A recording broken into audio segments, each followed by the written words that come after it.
வணக்கம். Welcome to கதை திரட்டு. இந்த வீடியோவில் நம்ம என்ன கதை கேட்க போகிறோம்னா, சூப்பர் ஸ்டார் ரஜினிகாந்த் அவர்கள் நடித்து வெளிவந்த முள்ளும் மலரும் கதையின் 4வது பகுதி. நம்ம சேனலை இதுவரைக்கும் சப்ஸ்கிரைப் பண்ணாதவங்க சப்ஸ்கிரைப் பண்ணுங்க. பக்கத்தில் இருக்கிற பெல் ஐகானை கிளிக் பண்ணி ஆல்ங்கிற ஆப்ஷனை ப்ரெஸ் பண்ணுங்க. ஸோ தட் நான் போடுற கதைகளை உடனுக்குடனே நீங்கள் கேட்கலாம். வாங்க கதைக்குள்ளே போகலாம். நீங்களே உத்தரவு போடுங்க, நீங்களே அதை முறியுங்க. உங்க இஷ்டத்துக்கு எது வேணும்னாலும் செய்யுங்க, எனக்கு என்ன என்றான் காளியண்ணன் அலட்சியமாக. நான் உத்தரவு போட்டது இவங்களுக்காக இல்ல என்றான் குமரன் சுருக்கமாக. வீரமணி பட்டணத்தில் இருந்து தனது காரை எடுத்து வந்திருந்தான். அணைக்கரை வீட்டில் இருந்து உடும்பு கொட்டகை வரை அவர்கள் அந்த காரில்தான் வந்திருந்தனர்.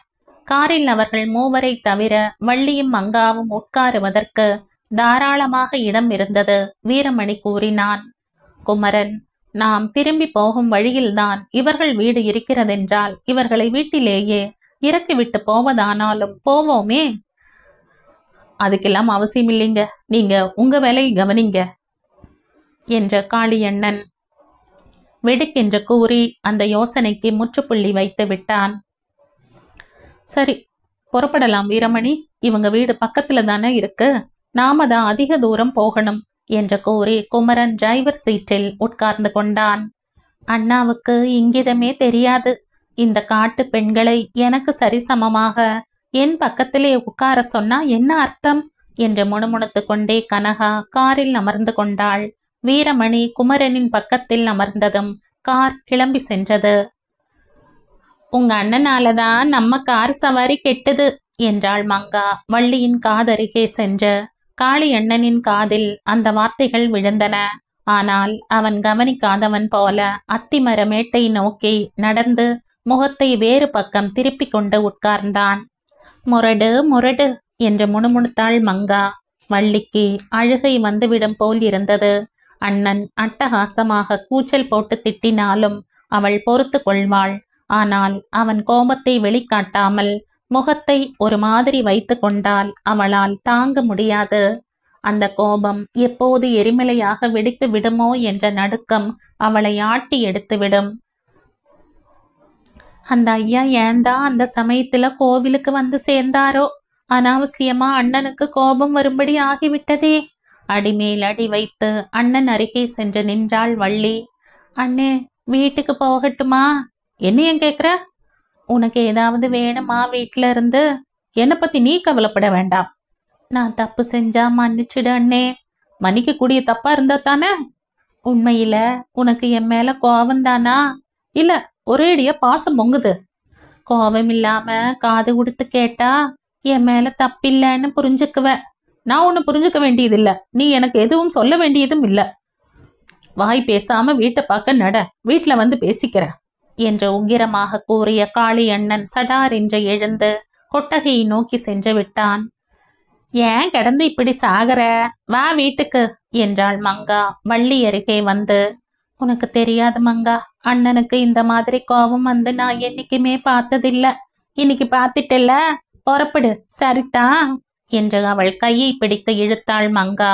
கொட்டகை பக்கம் பார்த்தவாறு சற்று தயங்கிய வள்ளி மங்கா இழுத்த போக்கில் அங்கிருந்து நடக்க ஆரம்பித்தாள். வெள்ளிக்கிழமை தோறும் வள்ளியுடன் அவள் வீட்டுக்கு சென்று அவளுடன் உட்கார்ந்து சாப்பிட்டு விட்டுத்தான் மங்கா வீடு திரும்புவது வழக்கம். அன்றும் அப்படியே சென்றாள். அஞ்சலை அத்தை கவலையுடன் வாயிற்படியிலே உட்கார்ந்திருந்ததை கண்டதும் மங்காவுக்கு சிரிப்பு வந்தது. குழந்தைங்க திரும்பி வரலேன்னு அத்தைக்கு என்ன கவலை பாரு என்றாள் சிரித்து கொண்டே. ஏன் நடந்தே போயிருந்தீங்களா? ரொம்ப நேரம் ஆயிருச்சே என்றாள் அஞ்சலையத்தை. அதை ஏன் கேட்கற அத்தை? திரும்பி வரும்போதாவது டிராலி கிடைச்சதோ, நான் காலு ரெண்டும் பொழைச்சதோ என்று தரையில் தொப்பென்று உட்கார்ந்து இரு கால்களையும் பிடித்து கொண்டாள் மங்கா. அன்று அஞ்சலையத்தை அவர்களுக்கு சுடுசோறும் சாம்பாரும் கீரை மசியலும் தயாராக வைத்திருந்தாள். மங்கா அவற்றை ஒரு கை பார்த்தபோது வள்ளி சாப்பாட்டிலேயே மனது செல்லாமல் ஏதோ சாப்பிட்டு விட்டு எழுந்தாள். சாப்பாட்டுக்கு மேல் மங்கா ஒரு தூக்கம் போட்டு விட்டுத்தான் அங்கிருந்து புறப்பட்டு சென்றாள். போகும்போது வள்ளியை கட்டி பிடித்து கொண்டு, அக்கா, இன்னமும் முகத்தை ஒருன்னு வச்சுக்கிட்டு இருந்தா எப்படி? அண்ணா அப்படியே கோவிச்சுக்கிட்டாலும் உன்னை என்ன செய்திட முடியும்? கிடக்கு சரிதான்னு சிரிச்சுக்கிட்டு இருப்பியா என்னமோ என்று அன்புடன் அவளை தலையை கோதி கன்னங்களில் முத்தம் கொடுத்துவிட்டு அங்கிருந்து ஓடிவிட்டாள். நிலைப்படி அருகிலே பிரம்மை பிடித்தாற் போல நின்றாள் வள்ளி. அஞ்சலையத்தை பரிவுடன் அவள் அருகே வந்து நின்றாள். என்ன நடந்தது வள்ளி? வந்ததிலிருந்து பாக்குறேன், சரியாவே இல்லையே. சரியா சாப்பிட கூட இல்ல. எதுக்காவது காளி தம்பி கோவப்பட்டுதா உண்மையில? சாதாரணமா கோவப்படுறது வாய் வார்த்தையோட போயிடும். இந்த கோவம் அண்ணன் மனசுக்குள்ளேயே குமுறிக்கிட்டு இருக்கு. எப்போ எப்படி வெடிக்குமோ நினைக்கவே பயமா இருக்கு என்று கூறிய வள்ளி கோயிலில் இருந்து திரும்பி வரும்பொழுது நடந்தவற்றை விவரித்து கூறினாள். போ, இதுக்குத்தானா இவ்வளவு தூரம் மனசை அலட்டிக்கிற? தம்பி கோபிக்கிறதுக்கு இதுல என்ன இருக்கு? அப்படியே அது ஏதாவது சொன்னாலும் நான் சும்மா இருந்துடுவனா? நீ நிம்மதியா உன் வேலையை பாரு கண்ணு என்ற வள்ளியை தட்டி கொடுத்து அனுப்பினாள் அஞ்சலையத்தை. அன்று மாலை காளியண்ணன் வீட்டிற்கு வரவில்லை. முனியாண்டி கடையில் இருந்து ஒரு ஆள் வந்து காளியண்ணன் டியூட்டி முடிந்ததும் முள்ளிமலைக்கு புறப்பட்டு போவதாகவும் மறுநாள் காலையில் டியூட்டி முடிந்த பிறகுதான் அவன் வீட்டிற்கு திரும்பி வருவான் என்றும் தகவல் கூறிவிட்டு சென்றான். அப்போதைக்கு ஆபத்து நீங்கியதென்ற நிம்மதி வள்ளியின் மனதில் நிறைந்தது. காளியண்ணன் அன்று முள்ளிமலைக்கு போகும் நோக்கத்துடன் இல்லை. டியூட்டி முடிந்ததும் வீடு திரும்புவதாகத்தான் திட்டம் போட்டிருந்தான். ஆனால் மாலை கதிரவன் மேல் திசை மலை வாயில் விழப்போகும் நேரம் நெருங்க நெருங்க அவன் நிலை கொள்ளாமல் தவிக்க ஆரம்பித்தான். வீடு திரும்பி வள்ளியை நேருக்கு நேர் கண்டுவிட்டால் அவன் மனதில் குமைந்து கொண்டிருந்த புயல் மேகங்கள் எத்தகைய பயங்கரமான சூறாவளியாக சீறி எழுமோ என்று அவனுக்கு அச்சமாயிருந்தது. அதை தவிர்க்கவே அவன் விரும்பினான். அன்று வீட்டுக்கு திரும்பாமல் இருக்க வழி என்ன என்று அவன் யோசித்து கொண்டிருந்த போது கிருதாம் இசை முனியாண்டி அங்கு வந்து சேர்ந்தான். என்ன காளி, சேர்ந்தாப்போ சோந்தா போல உட்கார்ந்துருக்க? அப்படி ஒண்ணுமில்லையே, டியூட்டி முடிய போகுது, வீட்டுக்கு போறத பத்தி யோசிச்சுட்டு இருக்கேன் என்றான் காளி. வீட்டுக்கு போறத பத்தி என்ன யோசனை? முள்ளிமலை கூத்துக்கே போயிடலாமான்னு சபலம் தட்டுதோ? சிரித்தான் முனியாண்டி. என்ன சொன்ன? முள்ளிமலையில கூத்தா இன்னைக்கு? நடத்த போறாங்களாம். நான் கூட இப்பதான் கேள்விப்பட்டேன். நீ அங்கதான் புறப்பட்டு இருக்கியா? என்னால முடியாதே. இன்னைக்கு கீழே இருந்து சரக்கு வர வேண்டி இருக்கு. லாரியில வந்தாகணும். லாரி வந்து சேர்ற வரையில நான் கடையை விட்டு நகர முடியாது என்றான் முனியாண்டி. இப்ப கடைக்கு தானே போற? ஆமா, ஏன் கேக்குற? நம்ம வீட்டுக்கு ஒரு ஆளை அனுப்பி தகவல் சொல்லிட சொல்றியா? எதை பத்தி? நான் ராவுக்கு வீட்டுக்கு போக போறதில்ல. முள்ளிமலை கூத்து பார்த்துட்டு நேரம் அங்கிருந்து டியூட்டிக்கு வந்துட போறேன்னு வீட்டுக்கு திரும்பி போறது நாளைக்கு டியூட்டி முடிஞ்ச பிறகுதான். இந்த சமாச்சாரத்தை உங்க அத்தைக்கு தெரிவிச்சுடணும், இவ்வளவுதானே. அது ஏன் பொறுப்பு என்று கூறிய முனியாண்டி காளியிடமிருந்து ஒரு பீடியை வாங்கி பற்ற வைத்து கொண்டு இருமி குறைத்தவாறே அங்கிருந்து நகர்ந்தான். சாலி செறிவு வழியே அரை பர்லாங் தூரம் நடந்து சென்றால் வலது பக்கம் ஒரு ஒற்றையடி பாதை முள்ளிமலை காட்டை நோக்கி பிரிந்து செல்லும். அந்த காட்டில் சிறுத்தை புலியின் நடமாட்டம் கூட உண்டென்று காளி அண்ணனுக்கு தெரிந்ததுதான். அதையும் பொருட்படுத்தாமல் அவன் அந்த காட்டு வழியை கடந்து முள்ளிமலை குடியிருப்புக்கு போய் வந்து கொண்டிருந்தான். அதிக ஜன நடமாட்டம் உள்ள நேர் பாதை வேறு இல்லாமல் இல்லை. ஆனால் இந்த குறுக்கு வழிதான் காளி அண்ணனுக்கு பிடித்திருந்தது. டியூட்டி முடிந்ததும் வேறு வழியே சுற்றி வளைத்து செல்லாமல் சாலை பாதை வழியே இறங்கி ஒற்றையடி பாதையில் திரும்பி செல்வதுதான் அவனுக்கு சௌகரியமாயிருந்தது. முள்ளிமலை குடியிருப்பான காத்தான் கடலில் இருளர்கள் அன்று வள்ளி திருமணத்தை தான் கூத்தாக நடிக்க ஏற்பாடு செய்திருந்தார்கள். குடியிருப்பை சார்ந்த திடலில் 4-5 தீவட்டி மரங்கள் கொளுத்தி வைக்கப்பட்டிருந்தன. சுற்று வட்டாரத்து இருளர் குடியிருப்புகளில் இருந்தெல்லாம் ஆண்களும் பெண்களுமாக 200-300 பேருக்கு மேல் அங்கே கூடியிருந்தார்கள். திடலை அடுத்த மேடுகளிலும் அந்த மக்கள் கும்பல் கும்பலாக உட்கார்ந்து கூத்து ஆரம்பிப்பதற்காக காத்திருந்தனர். காத்திருக்கும் நேரத்தை வீணாக்காமல் கட்டு சோற்றை அவிழ்த்து சாப்பிட்டு கொண்டிருந்தனர் சிலர். சுருட்டு பிடிப்பவர்கள் கிளப்பிய புகைப்படலம் பல பகுதிகளில் வட்டமிட்டு கொண்டிருந்தது. சுரை குடுவையில் இருந்த கள்ளை மூங்கில் குவளையில் ஊற்றி ஊற்றி பருகும் வேலையும் அங்கங்கே நடந்து கொண்டிருந்தது. தேனையும் தினை சோற்றையும் தம்பரத்தம் பழத்தோடு சேர்த்து துகைத்து பல நாட்கள் புளிக்க வைத்த பிறகு காய்ச்சி இறக்கப்பட்ட அந்த கள் அருவருப்பான ஆனால் இனிமை கலந்த ஒரு நெடி அந்த திடல் எங்கும் நிரம்பி இருந்தது. காளியண்ணன் அந்த இடத்துக்கு வந்து சேர்ந்ததும் அந்த நெடியை தான் நுகர்ந்து கொண்டு நின்றான். சற்று நேரம் பின்பு கலியா கலியா என்ற முரட்டு குரலில் அழைத்து கொண்டே அரை இருட்டும் அரை வெளிச்சமுமாயிருந்த அந்த திடலில் சுற்றியவாறு கலியனை தேட ஆரம்பித்தான். கலியன்தான் அந்த குடியிருப்புக்கு நாட்டாண்மைக்காரன். காளியண்ணனுக்கு வேண்டியவற்றை உடனுக்குடன் கவனித்து நிறைவேற்றுவதற்கு எப்போதுமே தயாராய் காத்திருப்பவன். காளியண்ணன் தகுந்த விதத்தில் அவனை அவ்வப்போது கவனித்துக் கொள்ள தவறுவதில்லை என்ற விசுவாசம் கலியனுக்கு என்றும் உண்டு. இப்போது காளியண்ணனின் குரலை கேட்டதுமே அவன் அருகே ஓடி வந்தான். சுரை குடுவையும் மூங்கில் குவளையும் அவன் கையில் தயாராயிருந்தன. அவன் ஊற்றி கொடுத்த கல்லை ஒரே மூச்சில் குடித்த காளியண்ணன் திருப்தியுடன் நெஞ்சை நிமிர்த்தி உரக்க ஏப்ப ஒலி செய்தான். கூத்து இன்னும் ஆரம்பமாகலையா என்றான் கலியனை பார்த்து. ஆரம்பிக்க வேண்டியதுதான், திடீர்னு ஒரு சங்கடம் வந்துருச்சு என்றான் கலியன். என்ன சங்கடம்? நம்பிராசன் வேஷத்துக்குத்தான் தகராறு. இப்போ அதை போட வேண்டிய ஆளு குளிர் காய்ச்சல்ல படுத்துட்டான். நம்பிராசா இல்லாட்டா என்ன என்ன மொழி போச்சு? இளைய நம்பியை வச்சு கதையை நடத்துவியா என்னமோ? இளைய நம்பிக்கை கூட ஒருத்தரும் தோதா இல்ல என்றான் கலியன். போகுது, நான் போடுறேன் அந்த வேஷம். வள்ளி கூத்து எனக்கு பாடம்தான் என்றான் காளி. நிசமாவா ஐயா? போய் வேறையா இதுல? அந்த கூத்து நீங்க நடத்தியே 10 தடவை பார்த்திருக்கேன். உங்க ஆளு செய்யறதை விட மட்டமாவா நான் செய்திட போறேன்? சவாசு சவாசு என்று மகிழ்ச்சியுடன் கூறிக்கொண்டு குடுவைக்கும் குவளைக்கும் இன்னொரு முறை தொடர்பு ஏற்படுத்தி காளியண்ணனை மேலும் உற்சாகப்படுத்திவிட்டு அந்த நல்ல செய்தியை தன் கூட்டாளிகளுக்கு சொல்வதற்காக ஓடினான் கலியன். கூத்து ஆரம்பமாகியது. திடலில் தீவெட்டி கம்பங்களை அடுத்த மேடுதான் அந்த கூத்துக்கு மேடையாக பயன்பட்டது.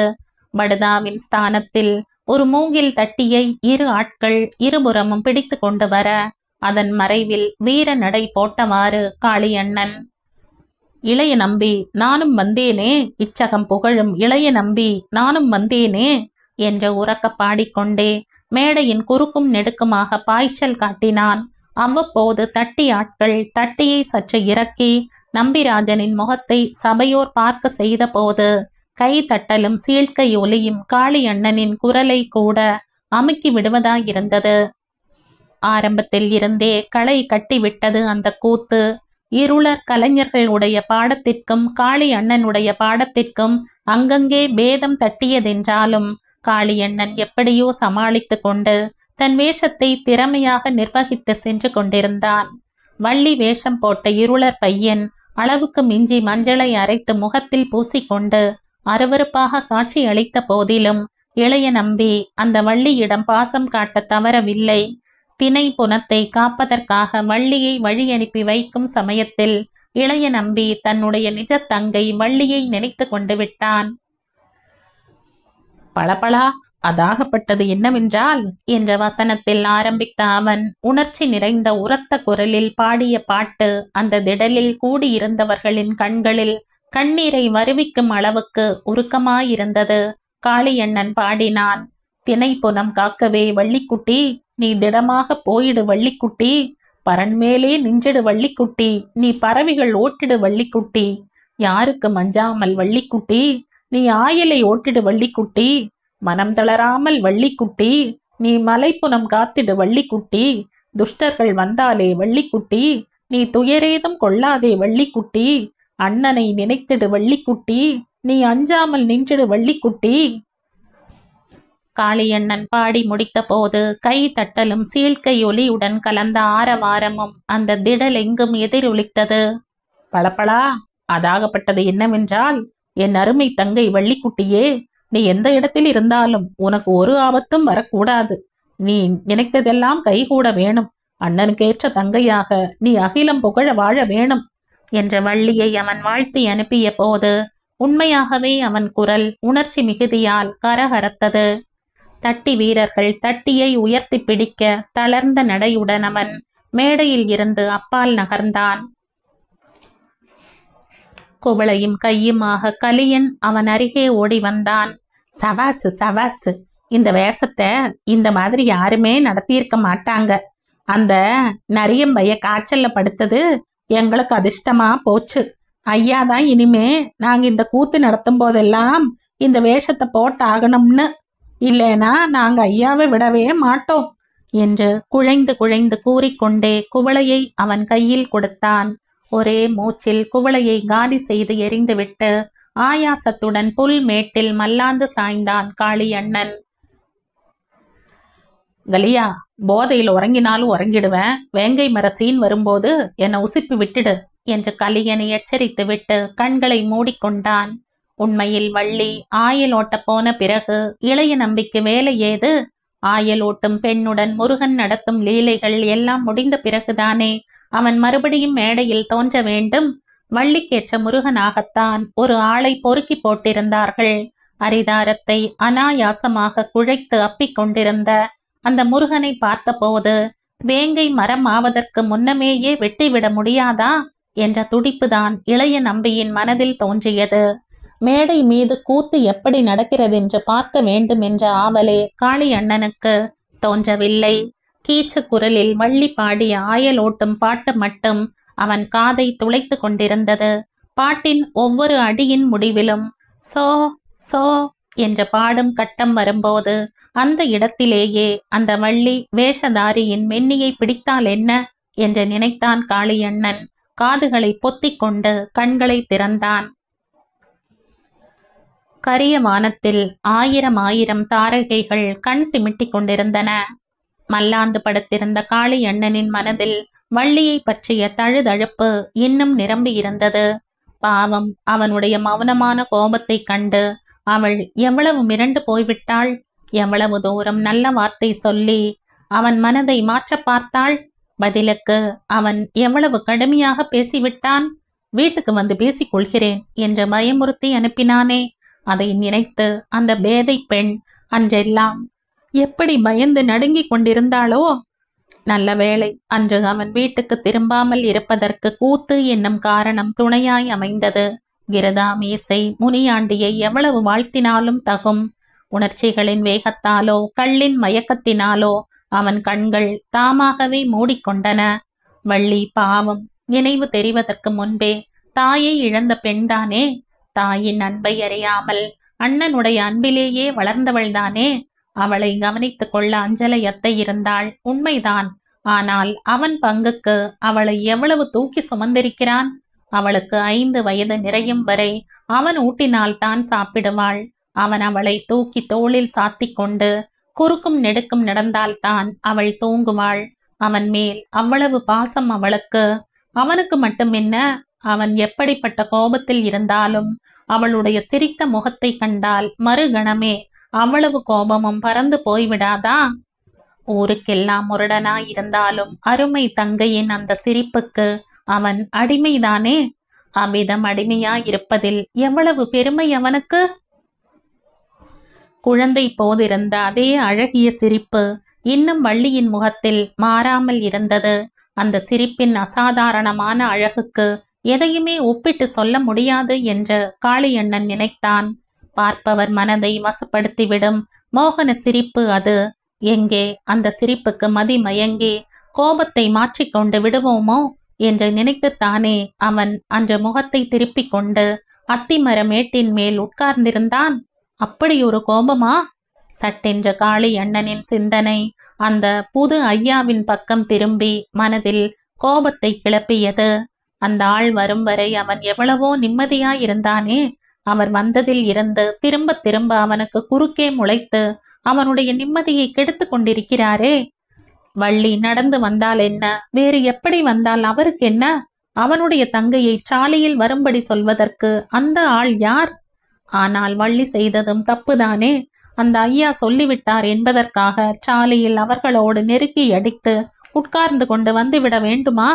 நடந்து வந்து விட்டால் கால் தேய்ந்தா போய்விடும். நடப்பதற்கு வள்ளி பின் வாங்கி இருக்க மாட்டாள்.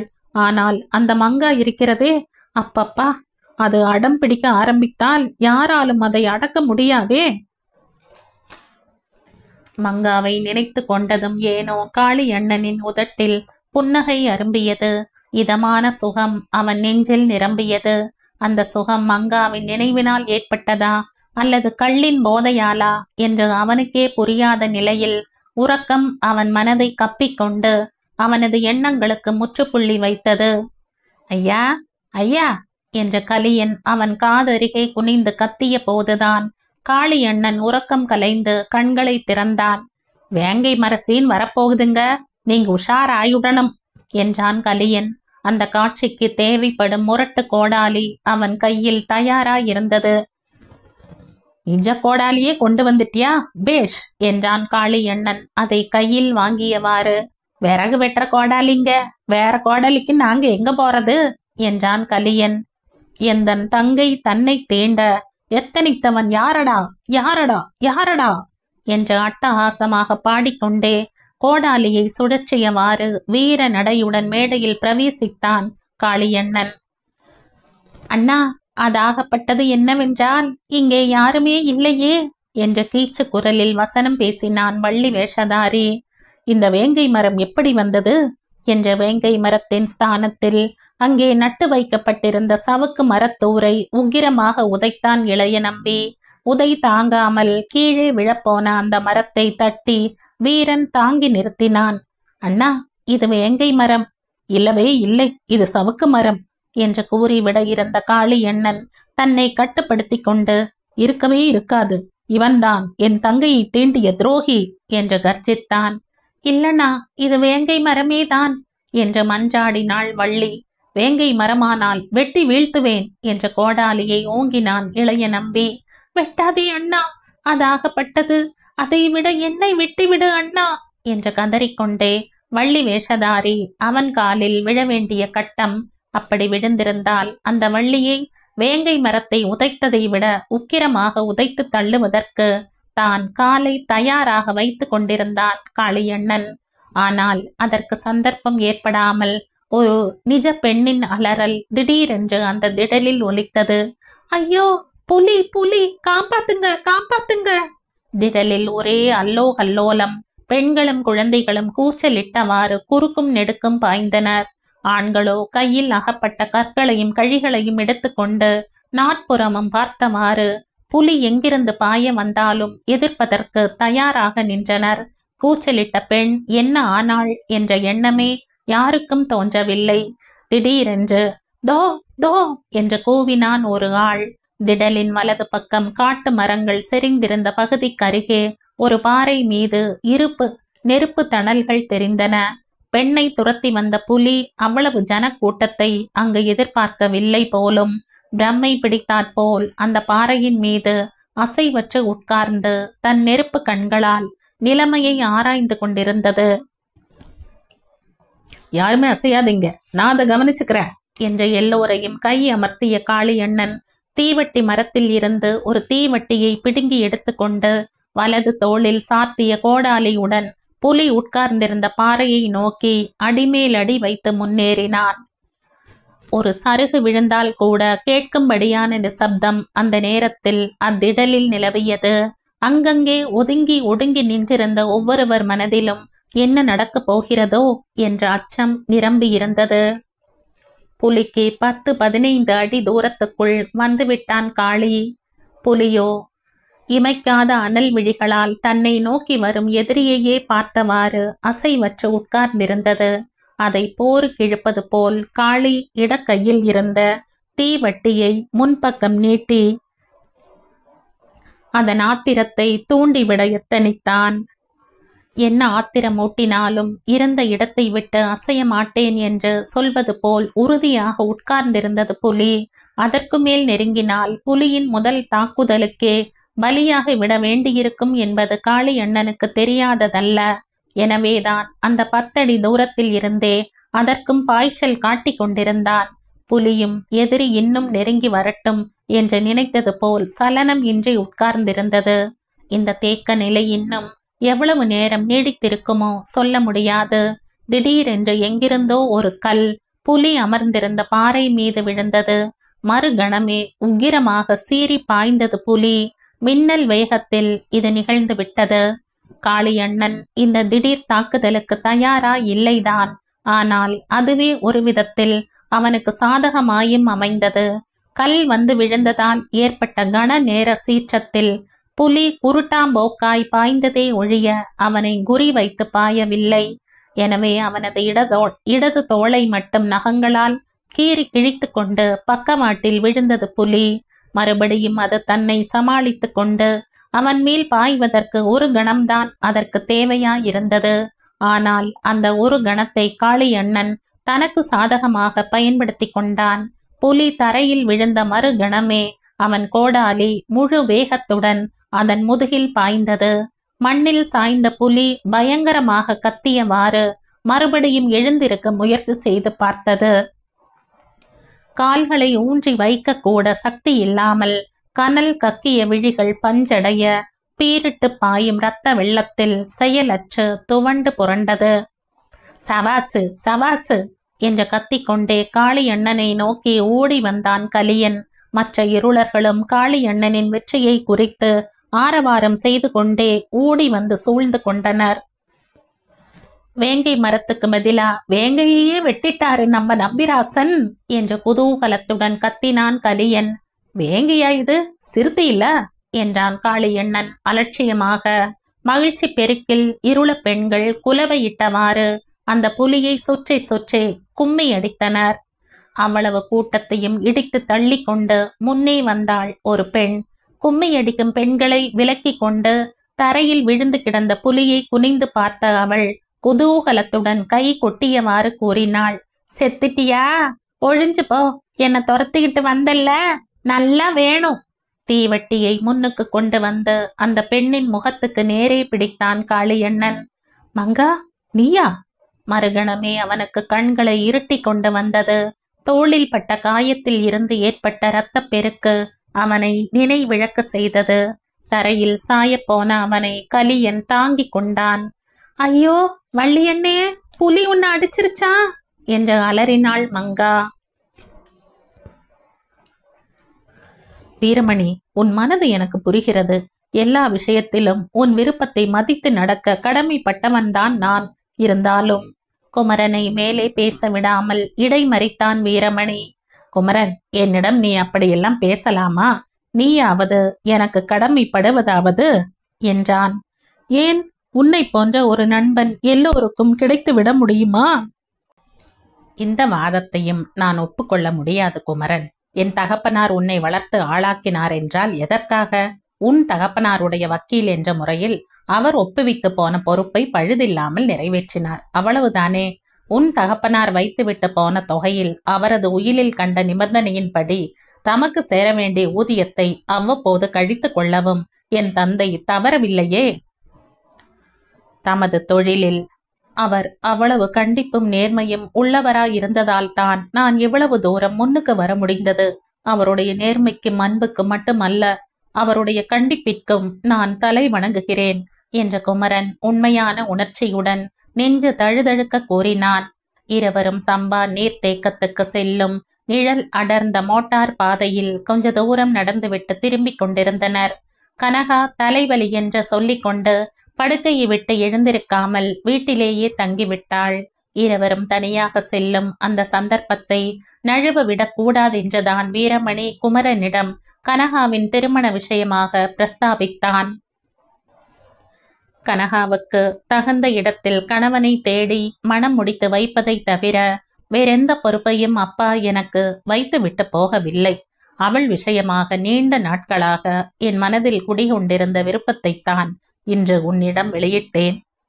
ஆனாலும் ஒரு விஷயத்தை நீ மறந்து விட்டாயே வீரமணி. கனகாவும் நானும் இதுவரை எப்படி பழகி வந்திருக்கிறோம் என்று உனக்கே தெரியும். அவளை என் தங்கையாகவே இத்தனை வருஷமும் கருதி வந்திருக்கிறேன். வேறு விதமாக அவளை கற்பனை செய்து பார்ப்பதற்கே என் மனம் கூசுகிறது என்றான் குமரன். வீரமணி ஒன்றும் பேசாமல் சற்று தலையை குனிந்தபடியே நடந்து கொண்டிருந்தான். பின்பு கூறினான், உண்மைதான் குமரன், அதை பற்றி நான் சிந்தித்து பார்க்கவே இல்லை. கனகாவும் என்னை அண்ணா அண்ணா என்ற உரிமையுடன் அழைத்து அவ்விதமே என்னிடம் பழகியும் வந்திருக்கிறாள். உன் மனதில் நீ கட்டி கொண்டிருந்த கோட்டையை பற்றி அவளுக்கு ஒன்றுமே தெரியாது என்றுதான் நான் நினைக்கிறேன் என்றான் குமரன். நீ நினைப்பது சரிதான். நான் கனகாவிடம் இதை பற்றி ஒன்றுமே கூறியதில்லை. முதலில் உன்னுடைய அபிப்பிராயத்தை அறிய நினைத்தேன். உன் அபிப்பிராயம் இப்படி இருக்கிறது. இதோடு இதற்கு முற்றுப்புள்ளி வைப்பதுதான் நல்லது. கனகாவிடம் ஒன்றுமே சொல்ல வேண்டாம். எப்போதும் போல அவள் தன்னை என் தங்கையாகவே பாவித்துக் கொண்டிருப்பதுதான் பொருத்தமானது என்றான் குமரன். வீரமணி பெருமூச்செறிந்தான். சரி, கனகாவின் அதிர்ஷ்டம் எப்படி இருக்கிறதோ பார்க்கலாம் என்றான். உன்னை போன்ற அண்ணன் இருக்கும்போது அவள் அதிர்ஷ்டத்துக்கு என்ன குறைச்சல் இருக்க முடியும் என்று சிரித்தான் குமரன். சற்று முன் கூறியதை மறந்து பேசுகிறாயே. நம்மை போன்ற அண்ணன்மார் என்று உன்னையும் சேர்த்து கொண்டல்லவா சொல்ல வேண்டும் என்று அவனை மடக்கிய உற்சாகத்தில் வீரமணியும் சிரித்தான். இருவரும் வீட்டை நெருங்கிய போது போலாநாத் தனது கூனல் முதுகை குலுக்கியவாறு அவர்களை நோக்கி ஓடி வந்தான்.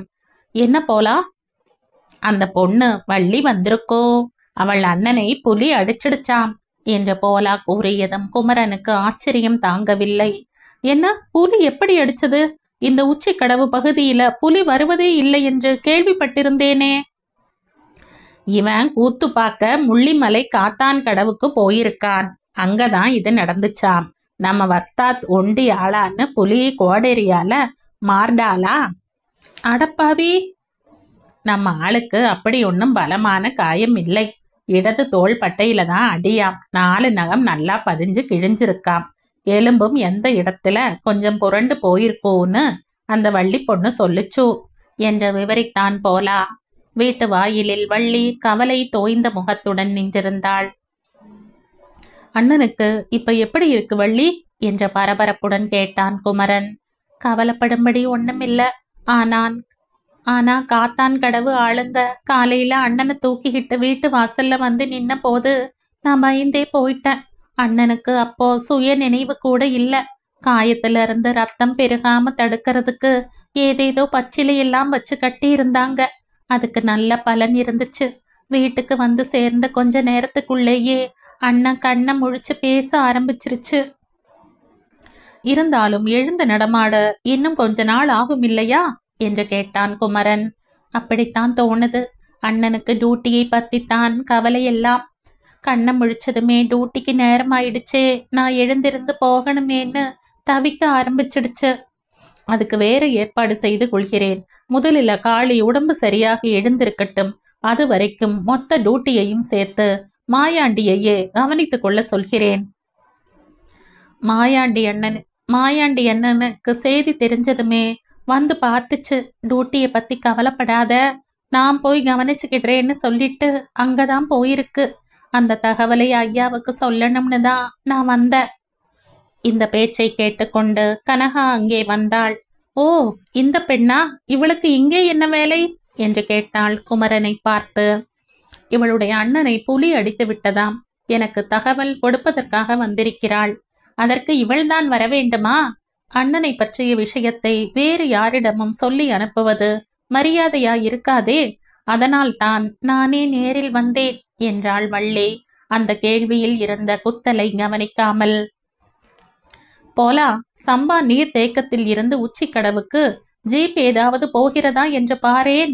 வள்ளியை ஜீப்பிலே அனுப்பி வைக்கலாம் என்றான் குமரன். பரவாயில்ல சார், நான் நடந்தே போய்கிடுறேன் என்று சங்கோஜத்துடன் கூறினாள் வள்ளி. வள்ளி, இதுல என்ன சங்கோஜம்? தாத்தா இருக்கும்போது உன்னை நடக்க விட்டுடு விடுவார்னு நினைச்சையா என்றான் போலா. ஆனால் கடைசியில் வள்ளி நடந்துதான் போக வேண்டியதாயிற்று. அவளும் போலாவுமாக 1/2 மணி நேரம் சாலையில் நின்று பார்த்தும் சம்பா நீர்த்தேக்க பகுதியில் இருந்து ஜீப் எதுவும் உச்சிக்கடவுக்கு செல்லும் வழியா இல்லை. தாத்தா, இனிமே நின்னு பிரயோஜனம் இல்ல, வெயில் ஏறிக்கிட்டு இருக்கு என்றாள் வள்ளி. சரி வள்ளி, அண்ணனை நல்லா கவனிச்சுக்க. சுத்தம் முரடு. டியூட்டி முடிஞ்சதும் நேர வீட்டுக்கு வரக்கூடாது. முள்ளிமலை கூத்து இவன் போகாட்டி நடக்காதூ என்ற போலா உணர்ச்சி வேகத்தில் குச்சியில் உகரத்தை அளவுக்கு மிஞ்சியே நீட்டி கூறினான். வள்ளி வீட்டுக்கு திரும்பிய போது வீட்டு வாயிலில் மங்கா உட்கார்ந்திருந்தாள். அண்ணா எப்படி இருக்கு மங்கா? கொரட்டை விட்டு தூங்கிக்கிட்டு இருக்கு. புலி அடிச்ச சொரணை இருந்தா தானே பூனை பெராண்டினா கூட நம்மால தாங்க முடியாது. உங்க அண்ணன் என்னடான்னா புலி அடிச்சாத்தான் என்ன, சிங்கம் அடிச்சாத்தான் என்ன, ஏதாவது உடம்புல உரைச்சா தானே. கட்டை, வைரம் பாஞ்ச கட்டை. மங்கா இப்படி கூறிக்கொண்டிருக்கும் போதே உள்ளிருந்த காளியண்ணன் வலி தாங்காமல் புலி கத்துவதைப் போலவே வாய்விட்டு கத்துவது கேட்டது. என்ன அண்ணே என்ற பரபரப்புடன் வள்ளி உள்ளே ஓடினாள். காளியண்ணன் வலி தாங்காமல் கத்தி துடித்து கொண்டிருந்தான். தூக்கத்துல காயத்தை பத்தின கவனம் இல்லாம புரண்டு படுக்க போயிட்ட. அப்பா என்ன வலி, கையே கழிந்து விழுந்துட்டும் போல இருக்கு. அண்ணே, கீழூர் ஆஸ்பத்திரி டாக்டருக்கு சொல்லி அனுப்பட்டுமா? இந்த பச்சில வைத்தியம் எவ்வளவு தூரம் பலிக்கும்னு தெரியலையே. உனக்கு என்ன தெரியும்? பச்சில வைத்தியம்னா எழப்பம்னு நினைச்சியா? இருளுருங்க, இதுல கை தேர்ந்தவங்களாச்சே. எந்த ஆஸ்பத்திரி மருந்தும் இதுங்கிட்ட ஒன்னும் பேசிக்க முடியாது. ஆமா. ஆ என்ற மீண்டும் வலி தாங்காமல் கத்தினான் காளி. அவன் துன்பப்படுவதை பார்த்து வள்ளியின் கண்களில் கண்ணீர் பெருகியது. எதுக்காக அண்ணே இந்த துன்பத்தை இழுத்து விட்டுக்கிட்ட? முள்ளிமலைக்கு போகாட்டி என்ன? நேத்து டியூட்டி முடிஞ்சதும் நேர வீட்டுக்கு வந்திருந்தா ஒரு துன்பமும் இல்லையே என்றாள் விம்மலுடன். காளியண்ணன் சிரித்தான். ஏ வள்ளிக்குட்டி, அப்படியா நினைச்சுக்கிட்டு இருக்க? நேத்து நான் வீட்டுக்கு வந்திருந்தா இங்க என்ன நடந்திருக்கும் தெரியுமில்ல? பெரிய ரகளையே நடந்திருக்கும். முள்ளிமலையில சிறுத்த புலி என் கோடாலிக்கு பலியாச்சு. ஆனா இங்க நானே கோவம்ங்கிற புலிக்கு பலியா இருப்பேன். இந்த நோவு தழும்பா மாறிடும். ஆனா அந்த நோவு ஆறாத புண்ணா மனசு போட்டு அரிச்சுக்கிட்டே இருக்கும் என்றான். அவனுடைய வெள்ளை மனதில் இருந்து வந்த வெளிப்படையான பேச்சை கேட்டு வள்ளியின் மனம் பூரித்தது. அவளுடைய முகத்தில் அவளது இயல்பான இளநகை அரும்பியது. அப்படி சொல்லாத அண்ணே, உன் கோவம் எப்படிப்பட்டதுன்னு எனக்கு தெரியாதா? இடி இடிக்கிற மேகம்தான் மழையும் பெய்யும். இடிய கேட்டு எல்லாரும் பயப்படுறாங்களேன்னு மேகம் தலை காட்டாம இருந்தா எப்படி என்றாள். இதை கேட்டு அஞ்சலையத்தை அங்கே வந்தாள். நம்ம வள்ளிக்குட்டி பேசுற பேச்ச கேட்டியாத்த?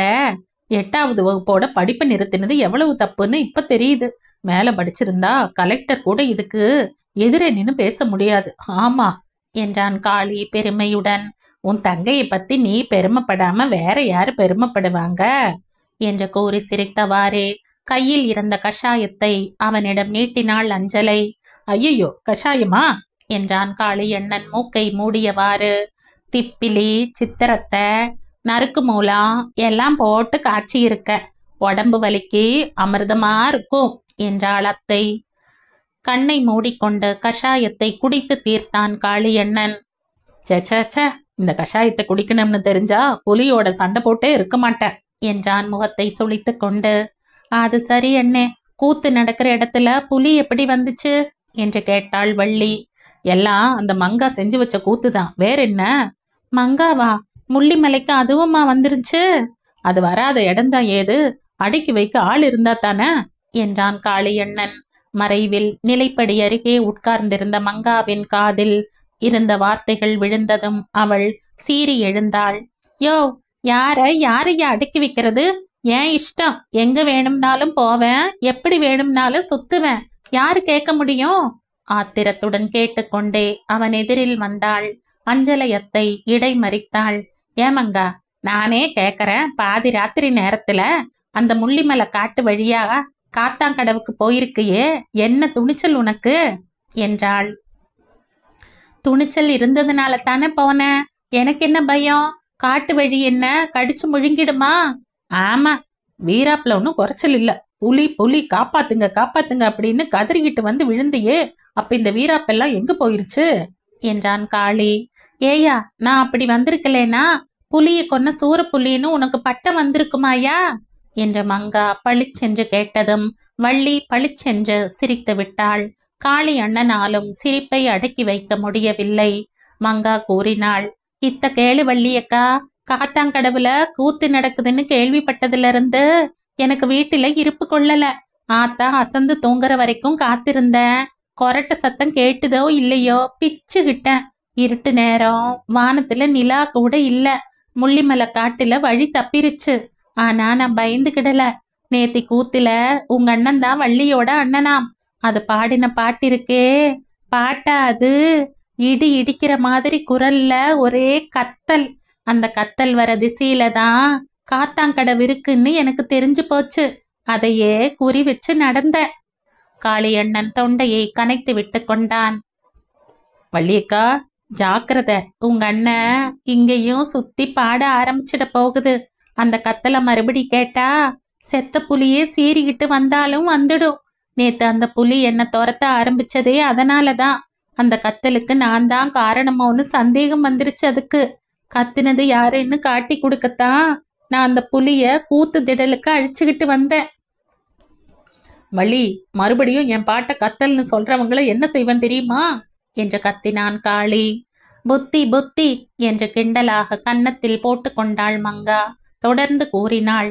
ஐயோ வள்ளியக்கா, உங்க அண்ணன் புலியோட சண்டை போட்ட அழக நீ உன் கண்ணால பாத்திருக்கணுமே. அதை இப்ப நினைச்சுக்கிட்டாலும் எனக்கு சிரிப்பு வருது. பாறை மேல புலி, தரையில 10 அடி தூரத்துல இந்த இளையராசா தீவெட்டி ஆட்டி ஆட்டி கோடாலிக்கு பலியா வர சொல்லி அந்த புலிய கூப்பிட்டுக்கிட்டு இருந்த நேர்த்தி இருக்கே. அடாடாடாடா, எத்தனை நேரம்தான் இத பாத்துக்கிட்டு நிக்க முடியும்? நான் பொறுமை இழந்துட்டேன். புலிய குறி பார்த்து விட்ட ஒரு கல்லு என்று கூறிய மங்கா இடி இடி என்று சிரிக்க ஆரம்பித்தாள். அடிப்பாவி, நீ எறிஞ்ச கல்லுதானா அது என்று கத்தினான் காளி. பின்ன என்ன, இல்லேனா நீ அந்த புலிய கொல்றதேது விடிஞ்சு போயிருக்கும். புலியும் காட்டுக்கு திரும்பி போயிருக்கும். என்ன துணிச்சல் இந்த பொண்ணுக்கு என்று அதிசயித்தாள் அஞ்சலையத்தை. ஏமங்கா, கல்லெறிஞ்சு புலிய உசுப்பி விட்டையே, அண்ணனுக்கு ஏதாவது ஆயிருந்தா என்று பதறினாள் வள்ளி. என்ன ஆயிருக்கும்? அதுக்கு கூட சாமர்த்தியம் இல்லாத ஆளு கோடாலியையும் தீவட்டியையும் வச்சுக்கிட்டு அங்க நிக்க வேண்டிய அவசியம் என்னன்னு கேக்குறேன்.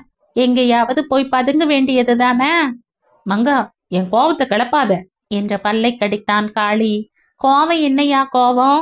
நீ சூரப்புலின்னு ஊரெல்லாம் கொண்டாடுதே, அது எப்படி நடந்ததுன்னு இவங்களும் தெரிஞ்சுக்கட்டுமே என்றாள் மங்கா. ஏன் மங்கா, ராவு நேரத்துல முள்ளிமலைக்கு போனியே, உங்க ஆத்தா உன்னை ஒன்னு சொல்லலையா என்று கேட்டாள் அஞ்சலை அத்தை. ஆத்தாவுக்கு தெரிஞ்சா தானே. அது தூக்கம் கலையறதுக்கு முந்தையே நான் ஓசைப்படாம உள்ள போய் படுத்து தூங்கிட்டேன். அது வேலைக்கு புறப்பட்டு போய் ரொம்ப நேரம் வரைக்கும் எனக்கு தூக்கம் கலையல என்று சிரித்தாள் மங்கா. நல்ல வேலை என்று பெருமூச்செறிந்தாள் அத்தை. அப்படியே ஆத்தாவுக்கு தெரிஞ்சாதான் என்ன, விறகு கட்டையால 4 போடு மாக்கும். போடட்டுமே, இந்த உடம்பு அதை தாங்கிக்கும் என்றாள் மங்கா. வெளியே கார் நிற்பது தெரிந்தது. காரில் இருந்த குமரனும் இன்னொரு மனிதரும் இறங்குவதை பார்த்து வள்ளிக்கு வியப்பு தாங்கவில்லை. அந்த புதிய மனிதரின் கைப்பெட்டியும் கழுத்தில் தொங்கிய ரப்பர் குழாயும் அவர் டாக்டர் என்பதை பறை சாற்றின. அவர்தான் கீழூர் ஆஸ்பத்திரி டாக்டர் என்று அறிந்து கொள்ள வள்ளிக்கு அதிக நேரம் பிடிக்கவில்லை. வீரமணியும் கனகாவும் காரிலேயே உட்கார்ந்திருந்தனர் என்பதை வள்ளி கண்டுகொள்ள முடிந்தது. காளி, உடம்பு எப்படி இருக்கு என்று கேட்டுக்கொண்டே குமரன் எத்தனையோ தடவை அந்த வீட்டுக்கு வந்து பழகினவன் போல உரிமையுடன் உள்ளே வந்தான். யாரோ வேற்று மனிதர் வருவதை பார்த்ததும் அஞ்சலையத்தை தடுமாற்றத்துடன் அடுப்பங்கரைக்கு சென்றாள். அவளை தொடர்ந்து சென்ற மங்கா அவள் காதில், இதுதான் அந்த புது ஐயா, வள்ளி அண்ணனுக்கு மேலதிகாரி என்று கூறியதும் அவள் விழிகள் ஆச்சரியத்தால் அகன்றன. எவ்வளவு பெரிய மனசு, பேதமில்லாம நம்ம வீட்டை தேடி வந்திருக்காரே என்று அதிசயித்தவாறு அஞ்சலையத்தை அவர்களுக்கு தேநீர் தயாரிப்பதற்காக அடுப்பை பற்ற வைத்தாள். டாக்டர், நடந்த சமாச்சாரத்தை நான் உங்களுக்கு சொல்லிவிட்டேன். காயம் பலம் என்பது கட்டை பார்த்தாலே தெரிகிறது. எவ்வளவு சீக்கிரம் முடியுமோ அவ்வளவு சீக்கிரம் இந்த ஆளை பழையபடி வேலைக்கு அனுப்புவது உங்கள் பொறுப்பு என்றான் குமரன். காயத்தில் ஏதோ பச்சிலையை வைத்து கட்டியிருக்கிறார்கள்.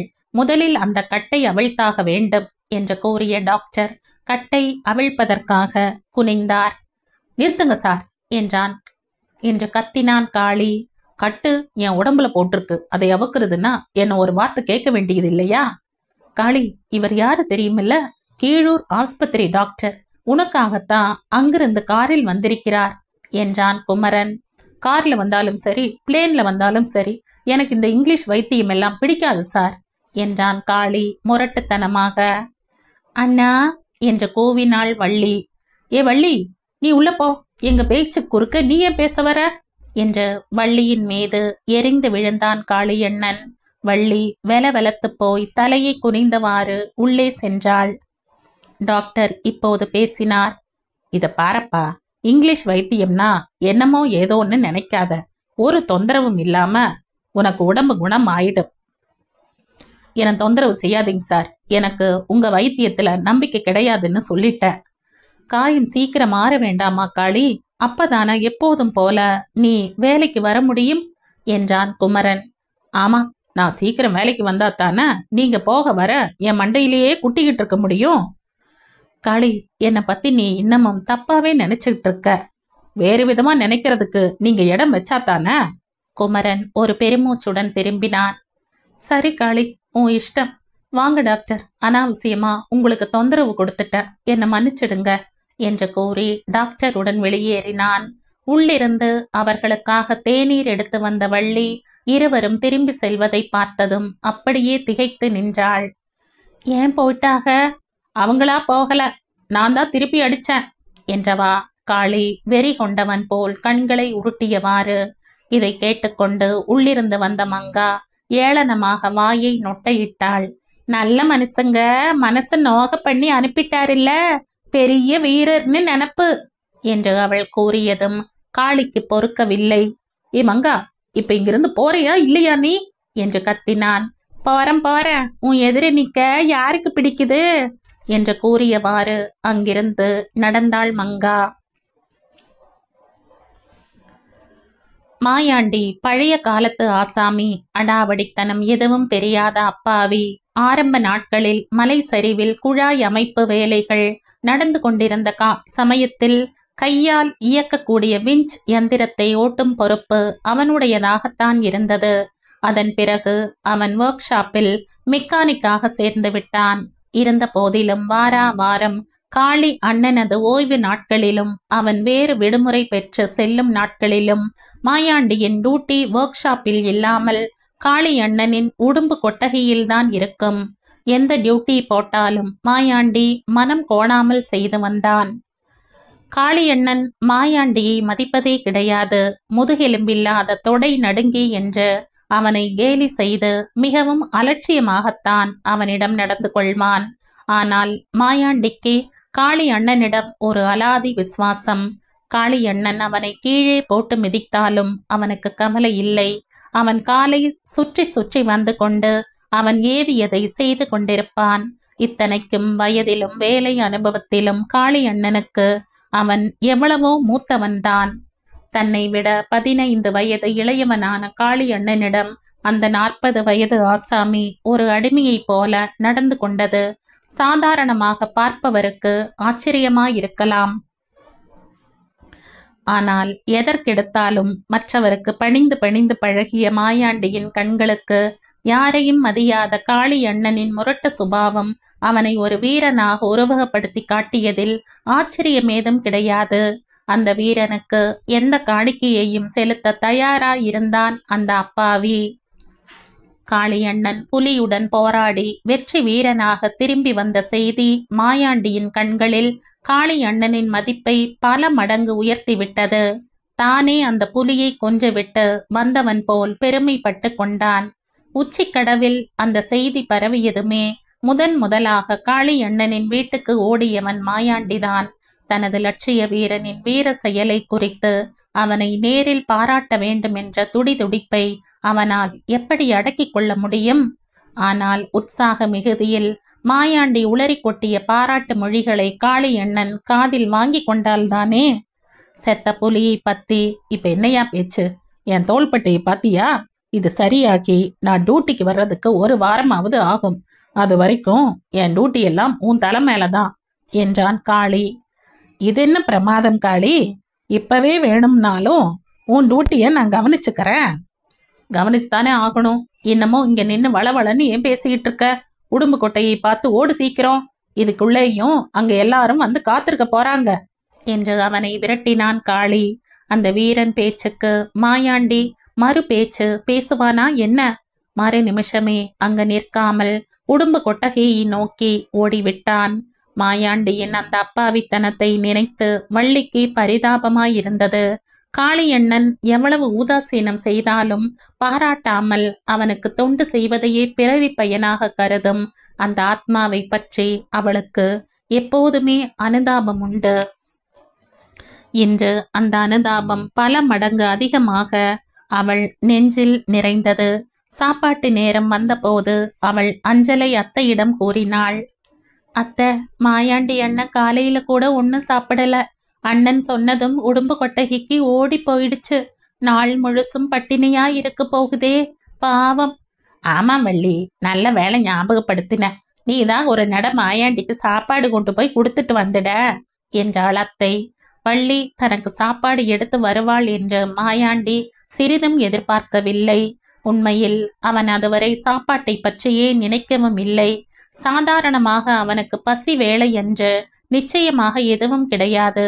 ஒர்க் ஷாப் டியூட்டிக்கு போகும்போது கூட அவன் பகல் நேரத்துக்கு சாப்பாடு எடுத்து கொண்டு போவதேது? அவன் மனைவி ஒரு பத்திரகாளி. அவன் டியூட்டிக்கு கிளம்பி போகும் சமயத்தில் கூட குரட்டை விட்டு கொண்டு தூங்கி கொண்டிருப்பாள். பிள்ளை குட்டி எதுவும் இல்லாத வெறிச்சோடிய வாழ்க்கை வாழ்ந்து வாழ்ந்து மாயாண்டி மரத்து போயிருந்தான். ஏற்கனவே எக்கல் எடுத்த ஒற்றை நாடி உடம்பு. அந்த அரை உடம்பும் அவனை சிறிதும் மதிக்காத மனைவியின் சுடு சொற்களை கேட்டு கேட்டு கால் உடம்பாய் குன்றி போயிருந்தது. அந்த உடம்புக்கு பசி தாகம் என்று எப்போதாவது தோன்றுமா என்றுதான் யாரும் வியக்கும்படி இருந்தது. காளி அண்ணனா எனக்கு சாப்பாடு எடுத்து போக சொல்லுச்சு என்ற வள்ளியை கேட்டான் அந்த அப்பாவி. உண்மையை சொல்லி அந்த எளிய உள்ளத்தை ஏமாற்றத்தில் ஆழ்த்த வள்ளி விரும்பவில்லை.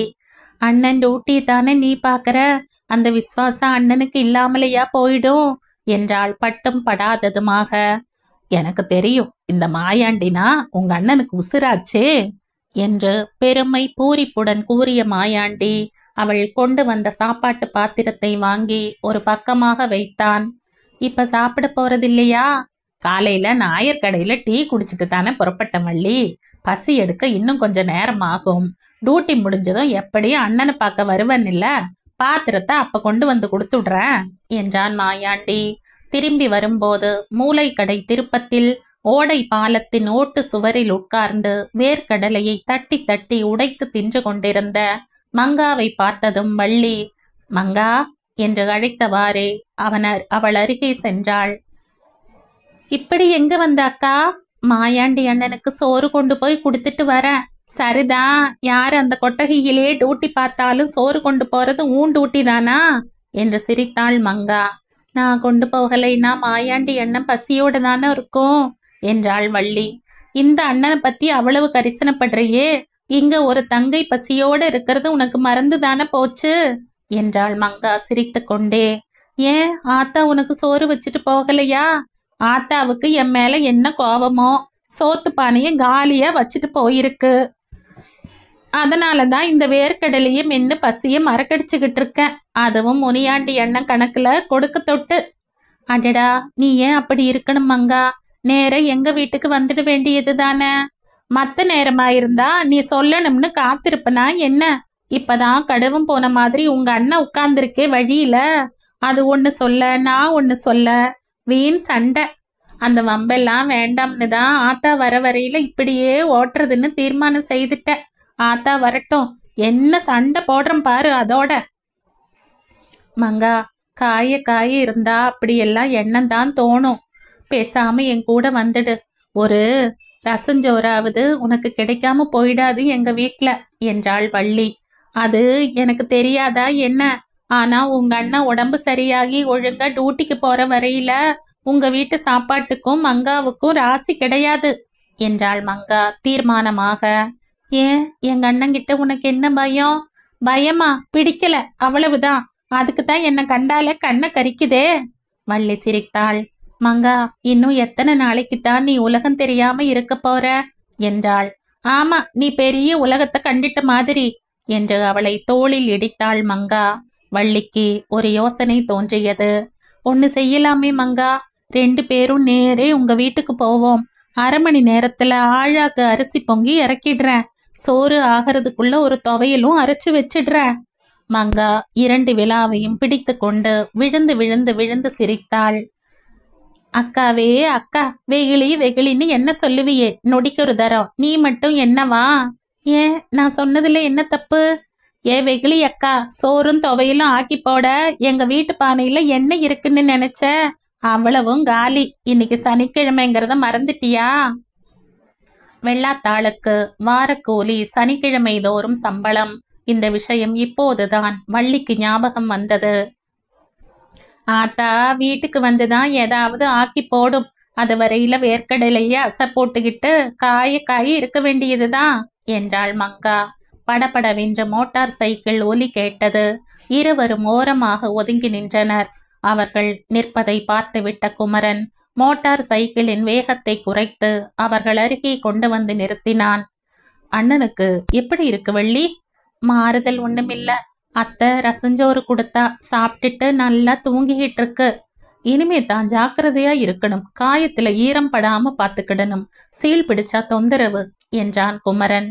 அண்ணனுக்கு ஆஸ்பத்திரி வைத்தியமே பிடிக்காது. அதனாலதான் ஏதேதோ பேசிடுச்சு. நீங்க தான் பெரிய மனசு பண்ணி அதை மன்னிச்சுடணும் என்ற வள்ளி வெட்கத்துடன் தலை குனிந்தவாறு கூறிக்கொண்டிருக்கும் போதே மங்கா குறுக்கிட்டாள். எப்படி மன்னிக்க முடியும்? அண்ணனுக்கு தங்கச்சி சிபாரிசா? நீங்க மன்னிக்காதீங்க சார். நீங்க எவ்வளவு பெரியவங்க. உங்களை தூக்கி எறிஞ்சாப்புல பேச அதுக்கு என்ன அவ்வளவு திமிர்னு கேக்குறேன் என்றாள். குமரன் சிரித்து விட்டான். சரி மங்கா, மன்னிக்கல. வேற என்ன தண்டனை கொடுக்கலாம் என்று கேட்டான். வேலைக்கு வேண்டாம்னு சீட்டை கிழிச்சு கையில கொடுக்க சொல்றேன். அப்பதான் அதுக்கு புத்தி வரும். ஐயோ, பொல்லாத பொண்ணா இருக்கியே என்று சிரித்த குமரன் துடிப்பு நின்றுவிட்ட மோட்டார் சைக்கிளை மீண்டும் இயக்குவதற்காக விசையை காலால் உதைத்தான்.